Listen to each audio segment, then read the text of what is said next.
Imagine waking up one morning and someone you love is simply gone. No note, no call, no warning. The house is still. Their coffee cup is in the sink. Their shoes are by the door. Everything is exactly where it should be, except for them. Now imagine that days pass, then weeks, then months, and no one, not detectives, not search teams, not the people who knew her best, can tell you what happened, or where she went, or why. That is not a hypothetical. That is the reality that a family has been living with. This is the story of Nancy Guthrie, a woman who, by all accounts, was deeply embedded in her community, her family, and her daily life. A woman who had no obvious reason to vanish, and yet she did. This is what we know. Nancy Guthrie was not someone you would describe as living on the edge. By every account that has emerged in the time since her disappearance, she was a grounded, community-oriented woman, the kind of person whose absence leaves a crater in the lives of those around her. She was known to her neighbors. She was known to local shopkeepers. She was, by the word of people who loved her, consistent, routine-driven, present.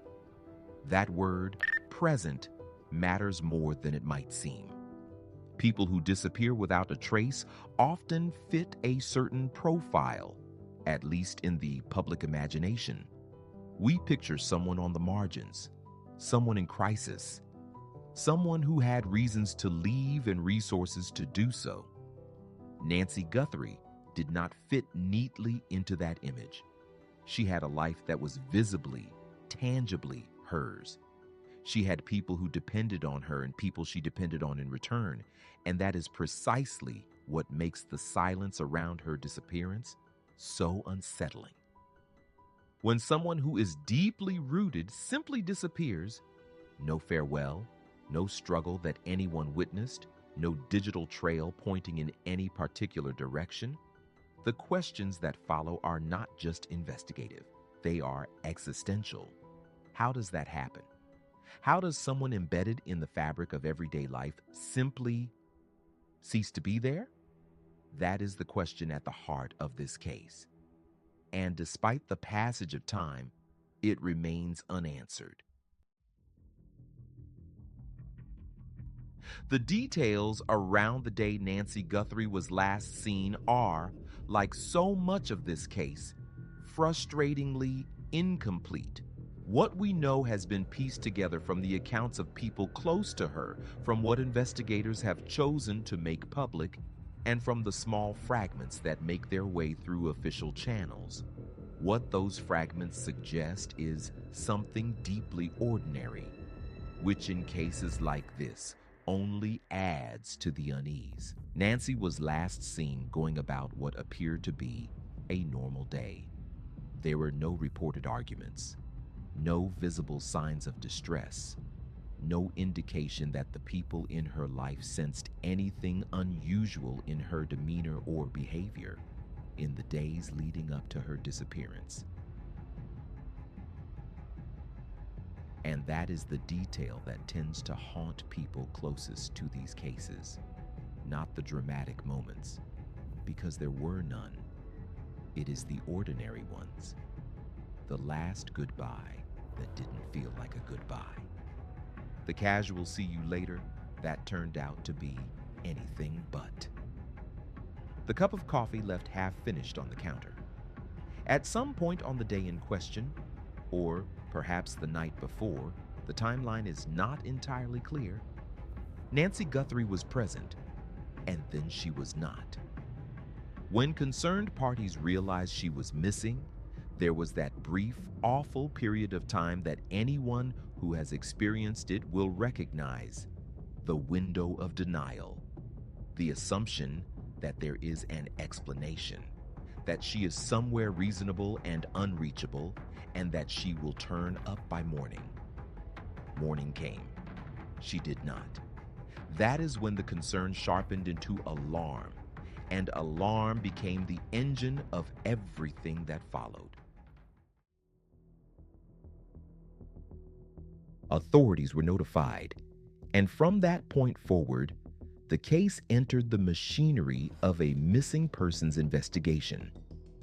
Law enforcement conducted interviews with those closest to Nancy, family members, acquaintances, anyone who might shed light on her state of mind, her recent activities, or any potential conflicts in her life.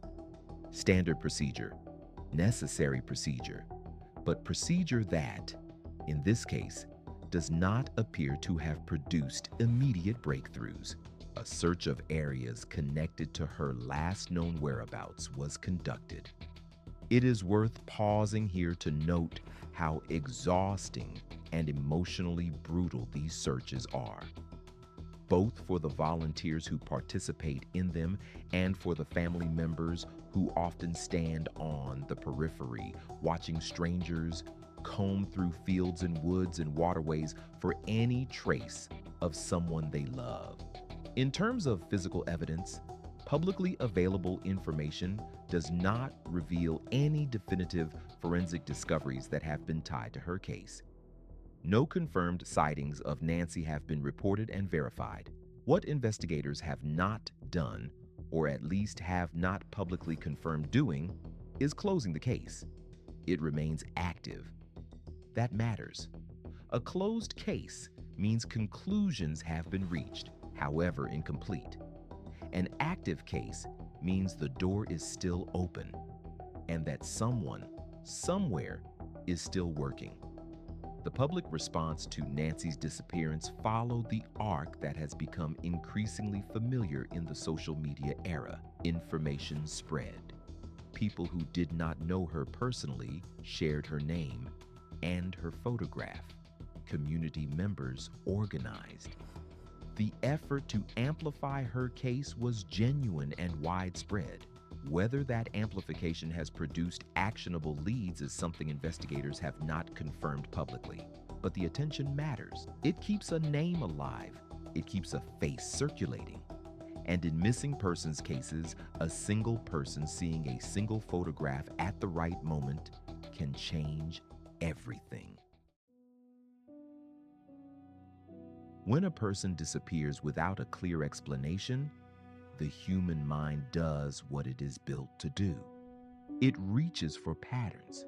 It constructs narratives. It generates theories. In the absence of confirmed facts, speculation is inevitable.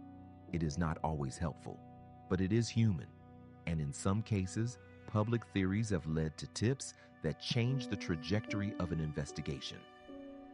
So let us walk through what has been considered carefully and without claiming any of it as fact. The first possibility, and always the most hopeful, is that Nancy Guthrie left voluntarily, that for reasons known only to her, she made a decision to step away from her life.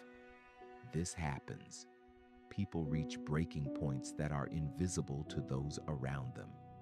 They make decisions that look from the outside like disappearances, but are, from the inside, acts of survival or escape.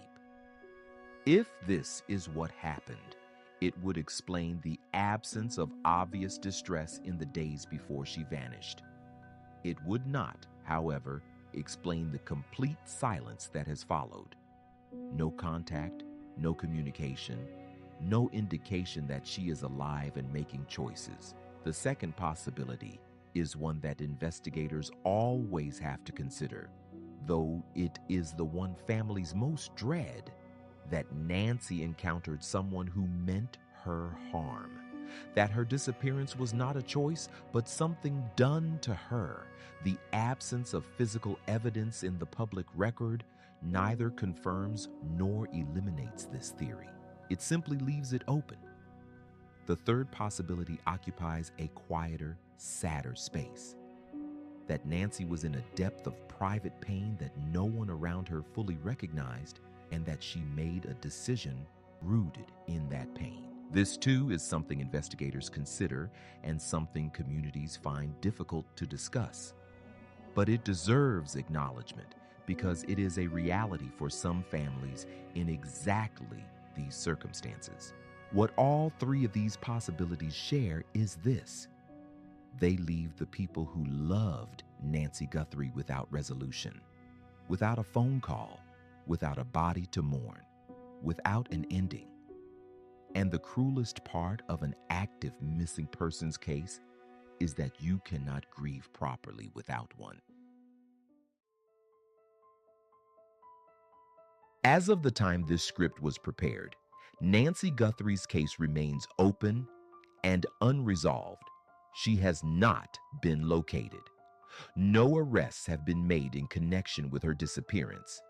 No definitive explanation has been offered by authorities. Her name remains in missing persons databases. Her photograph continues to circulate. And somewhere, people who knew her are still waiting for an answer that has not come. Law enforcement cases of this nature can move slowly. Evidence can take time to surface, sometimes years. Witnesses who were silent sometimes decide, eventually, to talk. Digital records that were once inaccessible can become retrievable. The landscape of an investigation can shift without warning. None of that is a guarantee, but it is a reason for the case to remain open, and it is a reason for Nancy's name to keep being spoken. If you have any information related to the disappearance of Nancy Guthrie, you are urged to contact your local law enforcement or the National Center for Missing and Exploited Persons. Tips, even small ones, matter.